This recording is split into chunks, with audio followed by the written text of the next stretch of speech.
Hitler himself walked into the White House and shook hands with the guy who'd been telling us he was Hitler. And I think Joe Biden likes Hitler. He's pro-Hitler now. Let's just watch some of the video because it's really fun to see. Here's some pictures. Look at this, you guys.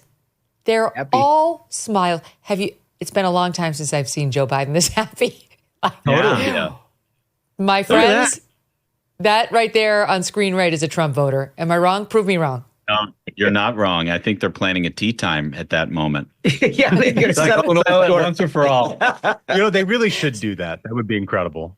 Some of the memes out there were like, having Trump say, and then I went to McDonald's, and then I dressed up as a garbage man. Biden. Brilliant. That was brilliant. See how I helped you out by calling people garbage? Anyway, we were marveling over the 8 airplane logs in that fireplace behind that. Is roaring. That is about, can you imagine? It must be like 400 degrees in that room. Yeah. It looks amazing to me. You know me with my 76-degree studio. I'm really wrestling with the whole thing because on the one hand, I love to see it. You do love to see it. It's the way it used to be. Peaceful transition of power. They say mean things during the campaign, but we always come together. Trump blew that apart in 2020, which was no bueno. But here they are back at it. But I just feel like it's also so disingenuous because Joe Biden's DOJ has been trying to put Trump in jail for the rest of his life. And his entire party has been calling Trump Hitler even after he took a bullet to the head. So it's just, to me, it's very hard to look at that guy on screen, right, and be like, yes, shake his hand, Trump, rah, rah. Yeah. I mean, I'm certainly not like in the forgiving mood when it comes to how they've treated President Trump throughout this campaign. But it is kind of nice to have to watch them sort of grovel at this point. Yeah. Like there is I think you said it, Duncan, there's an element of Schadenfreude to the whole thing. Oh, yeah. You're just like, oh, man, he's got to sit there. But you know what? He actually looks like he enjoys it. I mean, I don't know about the White House staff. He looked fun. Well, the White House staff did scramble out. So when Trump was walking in, they were flocking to the steps just to catch a glimpse of him. So you've got the most famous man in the world history walking in, and nothing proves that the king has returned quite like Biden's staff just trying to catch a look. Okay, but what do we think is really going on? Because do we have the video, you guys, of Jill Biden and Kamala Harris sitting next to each other on the Veterans Day ceremony? Right? Pull it over. Because that was amazing, right? Like we'll drop it in, but it's the two women sitting next to each other, and you could feel the tension. You could cut the tension with the knife, and it seemed clear, although we watched a longer version of the tape, and at one point we saw them smile at each other, but in the moment where Kamala Harris comes in and sits down, it is frosty, to say the least. Yeah, so why would Jill Biden hate Kamala Harris, which is what the tape looks like? This is how Kamala Harris treats all Trump voters. She has always been bad to Trump voters like this. And you gotta, I understand. It's actually really interesting, the pathology behind the hatred of it. This goes back to the Biden and Obama camps hating each other. Yeah. You had Michelle Obama, who was very friendly with Hunter Biden's ex-wife. And so they never liked Hunter Biden. And of course, Joe and Jill are pretty fond of Hunter Biden. So there's always been this chilly relationship. And as we all now know, it was Team Obama behind dethroning Joe Biden, throwing him to the wolves, and then throwing in Kamala instead to be on the ticket. So those two sides have never liked each other. They were also discouraging. Just remember, they were discouraging Joe Biden from a 2016. Yep. They basically cleared the way. Wait, but that explains the Obamas versus the Bidens. This is VP Kamala on P blood. This is Jill Biden hating Kamala, which I'm just going to say, if you believe the narratives we've been fed, Kamala was not behind the coup. Kamala was a reluctant comer to the nomination. She did nothing until Joe Biden surprisingly called her that Sunday to say, I'm bowing out and I'm going to endorse you. And she said, thanks a lot, my good friend. And then she ran and she didn't crap on Joe Biden. She had opportunities. She didn't do it. So why does Jill Biden stare at her like the devil just showed up in the seat next to her? Well, of course, it's all a bullshit story. right? Oh, I mean, the okay, idea okay. There it is. You know, and look, she was eagerly anticipating the opportunity, shall we say.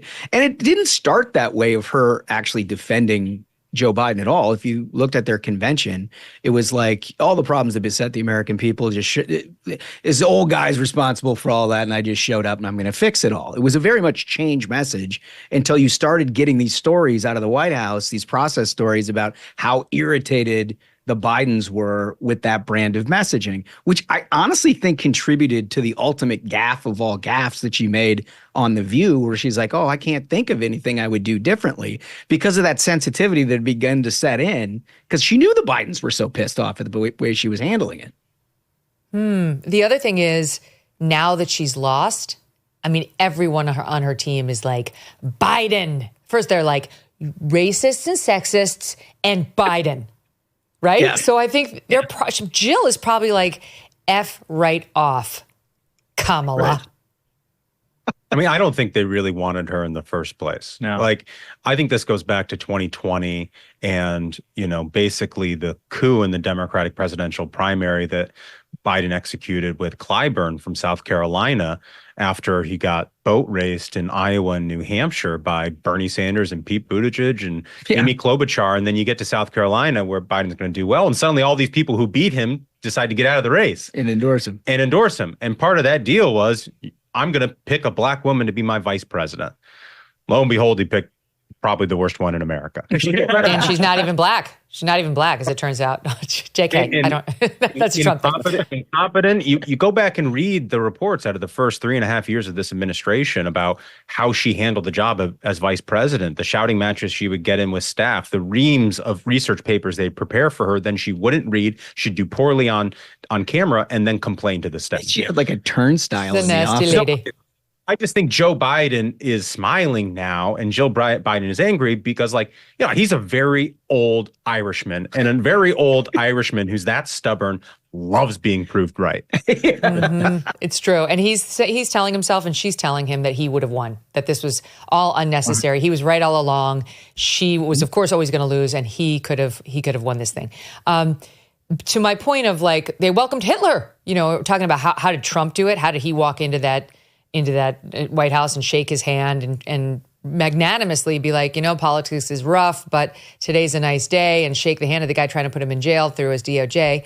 How did Joe Biden do it if he genuinely believes all the things he and his team have been saying about Donald Trump? It's a question raised by Charlemagne over on his radio show. And he too has said that Trump is a fascist.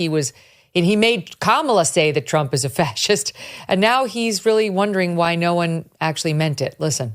Well, I just don't understand the White House visit. Now, granted, I'm glad it's a peaceful transition of power, but what happened to the threat of democracy talk? What happened to the fascist talk? By the way, I know I've said those things about Trump as well, but I'm not talking about me. I'm talking about his political opponents like President Biden. When they say it, it holds way more weight than me. I'm just trying to figure out, how do you go from he's an existential threat to democracy to welcome back? He was happy too. He was happy. He was smiling. He was grinning. He was cheesing. Say cheese. He was cheesing, bro. I'm just saying cheese. Man's got a point. You got a great point. And that's the thing is, I think it's become very apparent to the American people that the Democrats actually believe in nothing except power. They just want to accumulate power. They have no core beliefs whatsoever left in this country. And so when you have Trump show up, and the whole public sees Joe Biden being like, oh, yeah, this is just a normal day.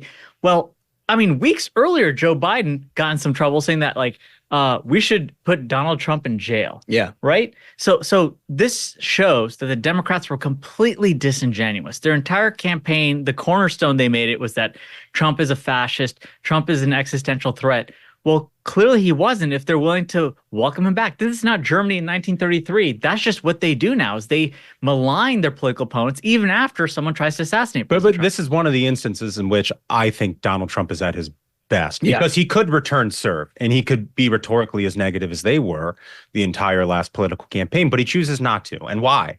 Well, because there's nothing greater in humiliating a defeated opponent by making them shake your hand and smile in pictures with you. I mean, it's just the greatest thing in the world. Cherry on top. 4 years of crushing interest rates, runaway inflation, and reckless government spending, and who is paying the price? You are. You might have bills stacking up, debt collectors on your back. You might barely be able to keep food on the table. Done with Debt can be a way out. They have developed new, aggressive strategies designed to get you out of debt permanently, without bankruptcy, and without loans. Done with Debt stands between you and your bill collectors. They can go head-to-head with these creditors, getting balances reduced, interest rates slashed, and penalties stopped. They create a plan to end your debt fast and put more cash in your pocket every month. And right now, Done with Debt is accepting new clients, but you need to act fast. Some credit relief programs expire. Before you even make another payment, consider a visit to donewithdebt.com or call 1-888-322-1054 right now. Speak with one of their debt relief strategists for free. Go to donewithdebt.com. That's donewithdebt.com. Thanks so much for watching. If you like what you just saw, hit the subscribe button for more clips and full episodes.